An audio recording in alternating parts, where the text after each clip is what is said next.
We provide you the platform to turn your dreams into reality. Give wings to your aspirations with KR Mangalam University.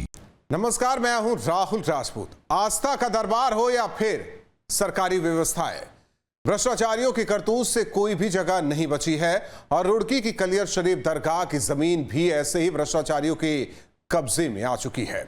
Sabir पाक के इस दरगाह का प्रबंधन वक्फ board करता है, जिसके प्रशासक के तौर पर डीएम को नियुक्त किया गया है। लेकिन आरोप है कि डीएम के प्रशासक बनने के बाद भी दरगाह की सैकड़ों बीघा जमीन पर कब्जा रुका नहीं। हमारी इस पड़ताल में देखी कि कैसे कब्जाधारियों ने दरगाह की जमीन को अपने निजी उपयोग में ले लिया।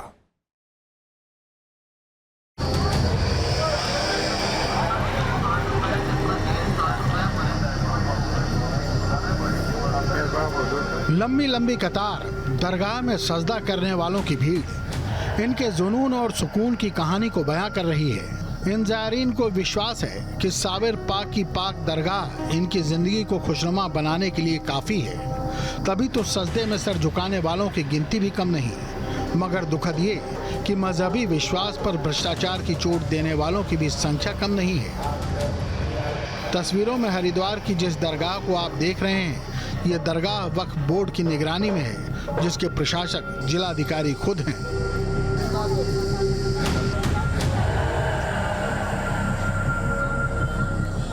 डीएम साहब के प्रशासक होने के बाद भी आज ये दरगाह कब्जे की रस्सियों में कैद है। कब्जा कुछ ऐसे लोगों का जो प्रशासन की मदद से अपने वारे न्यारे कर रहे हैं। दरगाह की सैकड़ों बीघा जमीन को कब्जे में लेकर ये लोग अपनी चांदी काट रहे हैं। न्यूज़ स्टेट इन्वेस्टिगेशन में आज हम आपको दिखाएंगे कि कैसे हरिद्वार की इस दरगाह की सैकड़ों बीघा जमीन को कब्जा करके सालों से रखा गया है। आरोप है कि प्रशासन भी इस खेल में बराबर का हिस्सेदार है। लेकिन सवाल ये खड़ा होता है कि जब जिलाधिकारी को ही दरगाह का प्रशासक बना दिया गया, तो फिर अधिकारियों में मिलीभगत करने की हिम्मत कैसे आ गई। न्यूज़ स्टेट इन्वेस्टिगेशन में बड़ा खुलासा, वक्फ की जमीन का कब्जेदार कौन, साबिर पाक की जमीन पर नापाक कब्जा, किसकी शह पर कब्जाधारी हो गए निडर। आस्था के नाम पर जितना लूट लो उतना कम है, ये मैं नहीं कह रहा हूँ, बल्कि सरकारी दस्तावेज कह रहे हैं। वो दस्तावेज जिस पर वक्फ बोर्ड की ज़मीन पर पूरी तरह से कब्जा हो जाता है। कथित सज्जादे, बड़े पैमाने पर वसूली, अवैध मज़ार बना के वसूले जा रही भारी रकम, एक एक चीज़ कागज़ के अंदर कैद है। वो सरकारी दस्तावेज जिसमें साफ तौर पर आदेश जारी होते हैं और फाइलों में दम तोड़ देते हैं। एक एक पड़ताल आज हम उसी कागज़ों की करते हुए आपको नज़र आएंगे, जहां से आपको दिखाएंगे वो सच कि कैसे अधिकारियों के आदेश ठंडे बस्ते में पड़े रहते हैं। विश्व प्रसिद्ध दरगाह पिरान कलियर शरीफ में साबिर साहब की है, जिस पर 800 बीघे के करीब वक्फ बोर्ड की संपत्ति है, जो कथित सज्जादों स्थानीय लोगों के द्वारा कब्जाई जाती है। पहले जरा इन तस्वीरों को देख लीजिए।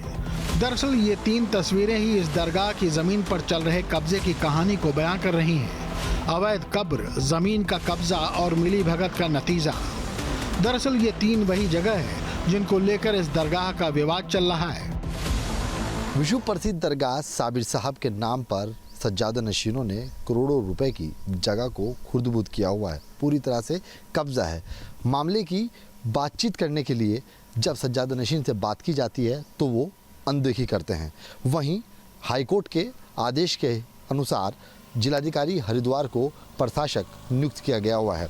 हालांकि जिलाधिकारी ने बात करने से साफ इनकार कर दिया है। जिलाधिकारी का साफ तौर पर कहना है, क्योंकि उनका मानना यह है कि हाई कोर्ट और सुप्रीम कोर्ट की जो रूलिंग है उसके हिसाब से मेरी चुप्पी अपने आप में सब कुछ बयां करती है।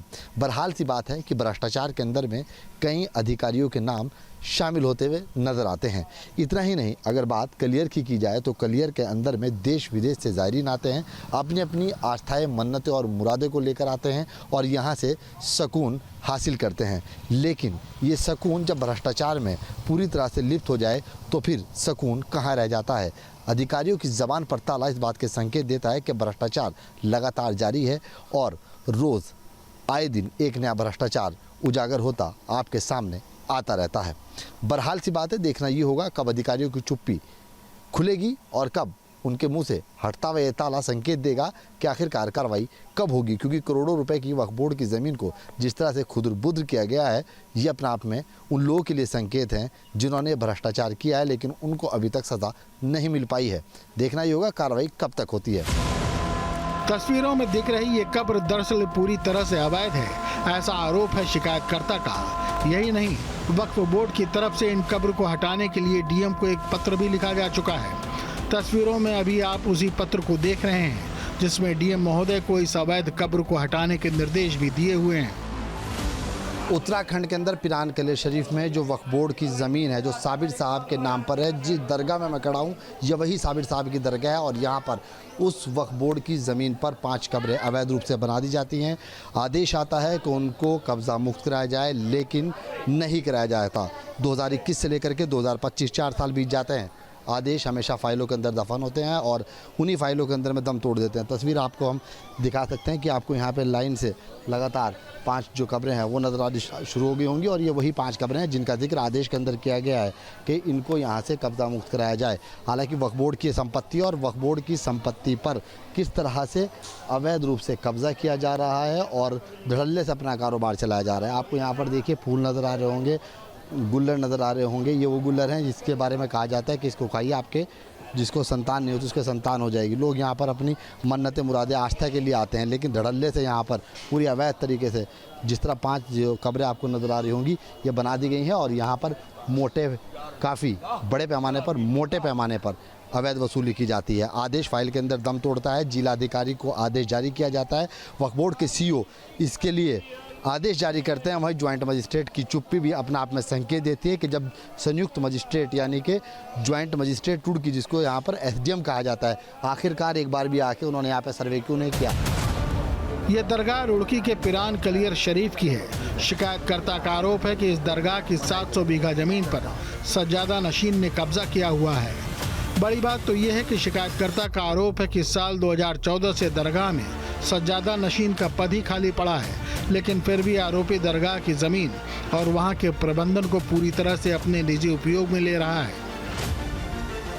जितनी यहाँ पर नगर पंचायत में जो भूमि आती है, जो वक्फ बोर्ड की भूमि है, उस भूमि पे वर्षों से कब्जे किए हुए हैं। मैंने लगभग 2019 में, 2020 में, 2021 में, 22 में, 25 में बहुत शिकायत की है, लेकिन सारी फाइल अभी तक दबी हुई है।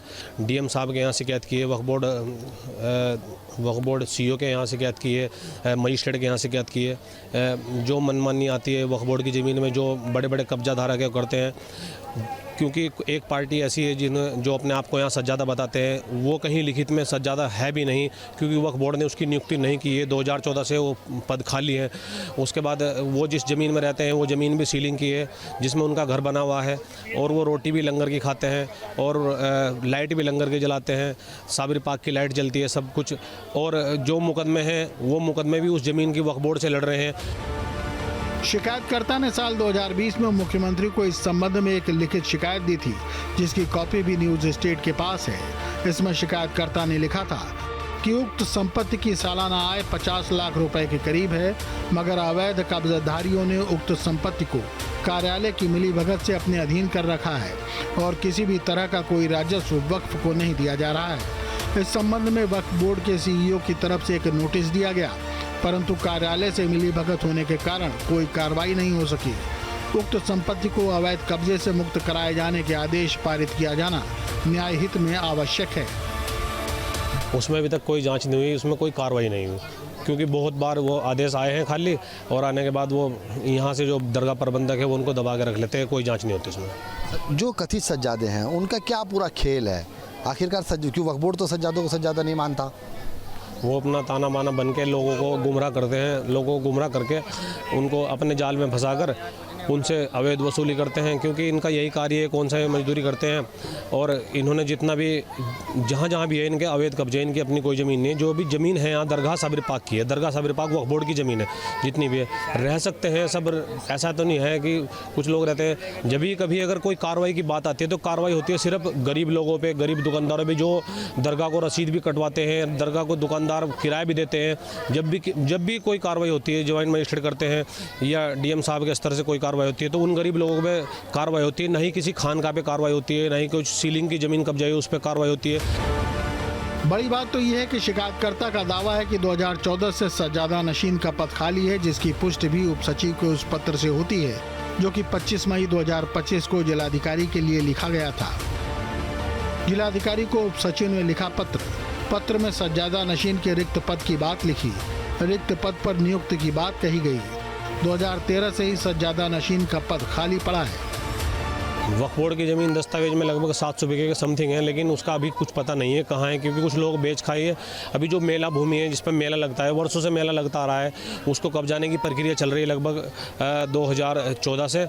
अभी दरगाह के कब्जे में है, लेकिन वो अपनी बताते हैं उसको, और उन्होंने खुर्द-बुर्द करके नंबर का हेर फेर करके उसको अपने अंडर में लेने की कोशिश करते हैं और दरगाह की ज़मीन में ही रहते हैं, क्योंकि दरगाह में उनका इंटरफेयर रहता है। ये वक्फ बोर्ड की ही कमजोरी है, जो अपने कर्मचारियों से कार्य नहीं करवाते, और मतलब सज्जादा उन्होंने आज तक घोषित ही नहीं किया वक्फ बोर्ड ने अपनी तरफ से। वो अपना ही ताना बाना बुन के दरगाह वक्फ बोर्ड को अपने अंडर में लेकर वो काम करते हैं। चलिए अभी आपको पहले वो जगह भी दिखा देते हैं जिस जगह को कब्जाधारियों ने अपने हाथों में ले रखा है। ये जगह कोई 10-20 बीघा नहीं बल्कि सैकड़ों बीघे में है। शिकायतकर्ता का तो कहना है कि दरगाह की 700 बीघा जमीन में से 640 बीघा जमीन का इस्तेमाल ये कब्जाधारी अपने निजी उपयोग के लिए कर रहे हैं।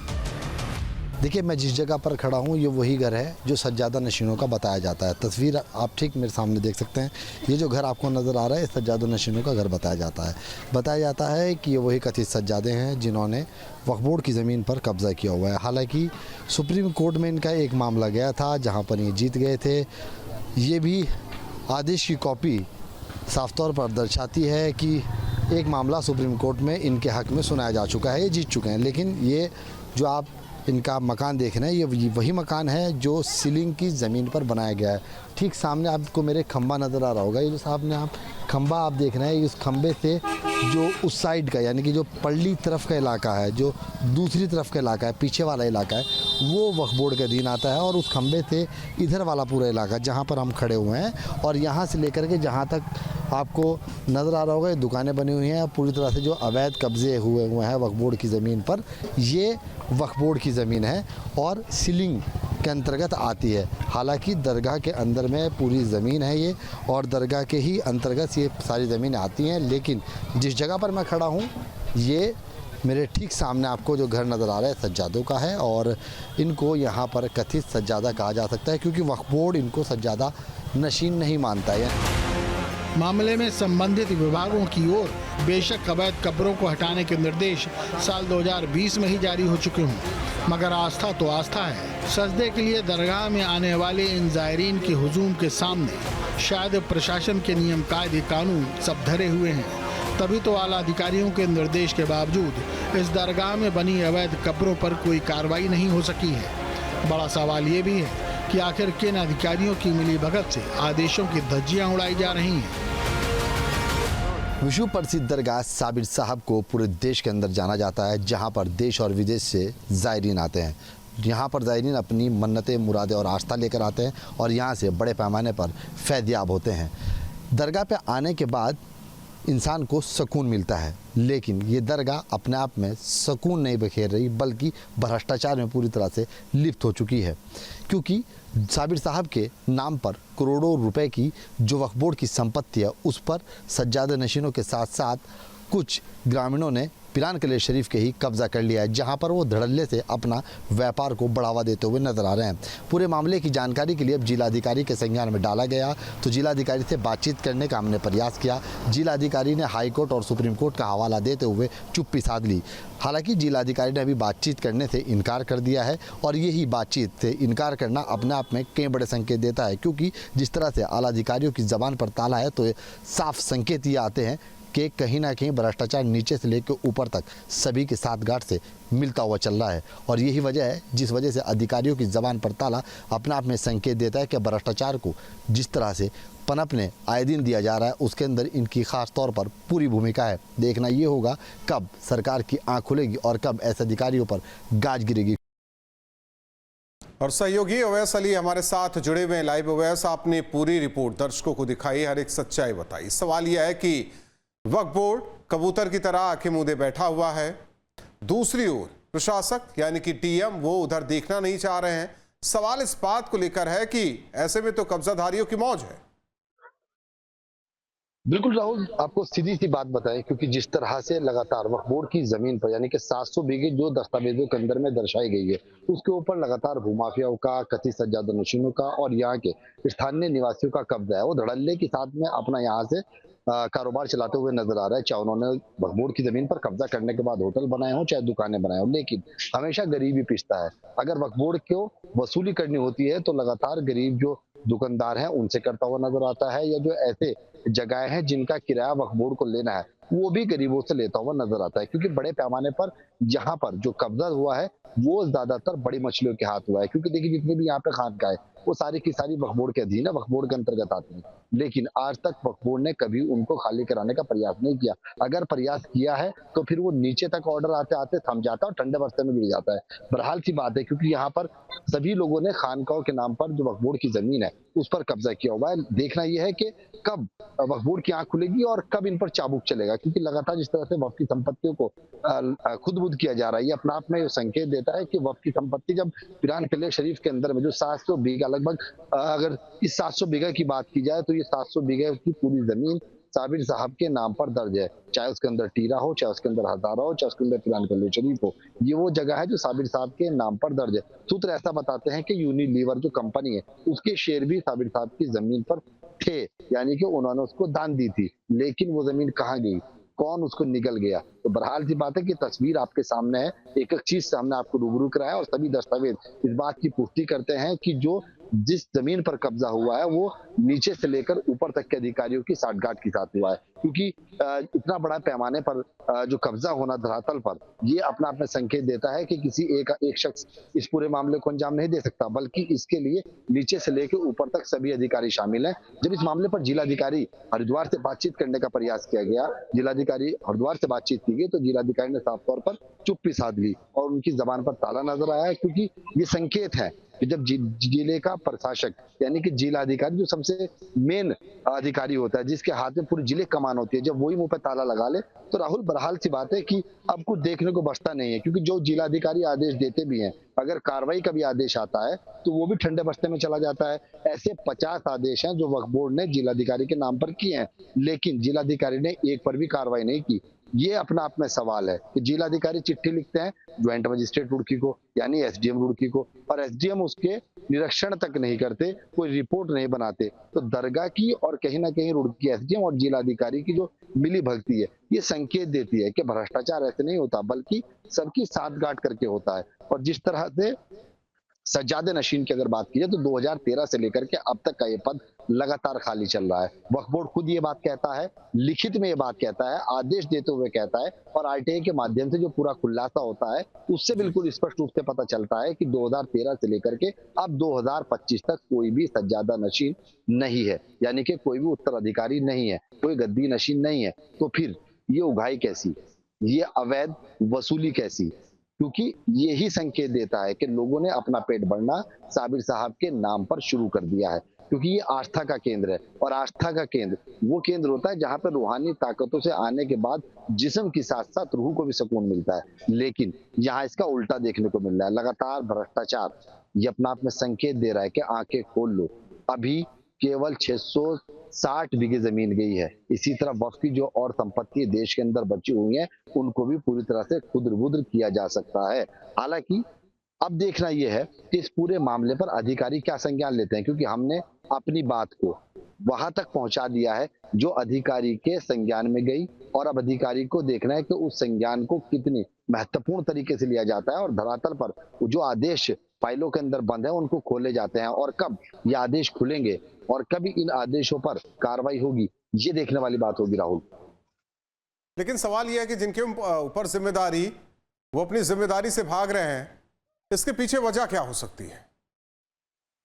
बिल्कुल राहुल, देखिए सीधी सी बात है, भागने की सिर्फ एक वजह नजर आती है, क्योंकि जो जिला प्रशासक यानी कि डीएम, जिसके हाथ में पूरी कमान है, जिसको जिलाधिकारी के रूप में पूरी कमान दी हुई है और जिले का मालिक के साथ साथ में पूरी दरगाह का मालिक है। हाई कोर्ट ने अपने बिल्कुल साफ आदेश जारी किए और आदेश जारी करते हुए हाई कोर्ट के आदेश को अगर आप पढ़ेंगे तो बिल्कुल स्पष्ट रूप से नजर आ जाएगा। उन्होंने कहा कि जिला अधिकारी को पिरान कलियर शरीफ दरगाह साबिर साहब का प्रशासक नियुक्त किया जाता है। वो सिर्फ इसलिए किया गया था कि यहाँ पर पारदर्शी आए, किसी प्रकार के घोटाले ना हो, किसी प्रकार से भ्रष्टाचार न फैले। लेकिन हाई कोर्ट को इस बात को समझना चाहिए था कि नीचे से लेके ऊपर तक जब घोटालों की पूरी एक लिस्ट हो, भ्रष्टाचारियों की पूरी एक लिस्ट हो और कब्जाधारियों की एक पूरी लिस्ट हो, भूमाफियाओं की पूरी लिस्ट हो, तो फिर कैसे पारदर्शिता लाई जा सकती है? यही सवाल वैसे ये भी है कि इतना सब कुछ हो जाने के बावजूद भी अभी दिखाई नहीं दे रहा है या इस ओर देखना नहीं चाह रहे हैं। सवाल ये है कि इस करप्शन में हर कोई शामिल दिखाई दे रहा है। बहुत बहुत धन्यवाद अवैस इस जानकारी और बातचीत के लिए। जहां भक्ति है हर शब्द में, कथाओं में छिपे हैं दिव्य रहस्य और ज्योतिष देता है जीवन को दिशा। धर्म से जुड़ी हर बातों को जानने के लिए हमारे चैनल स्तुति को सब्सक्राइब करें। चैनल पर जाने के लिए इस लिंक पर क्लिक करें।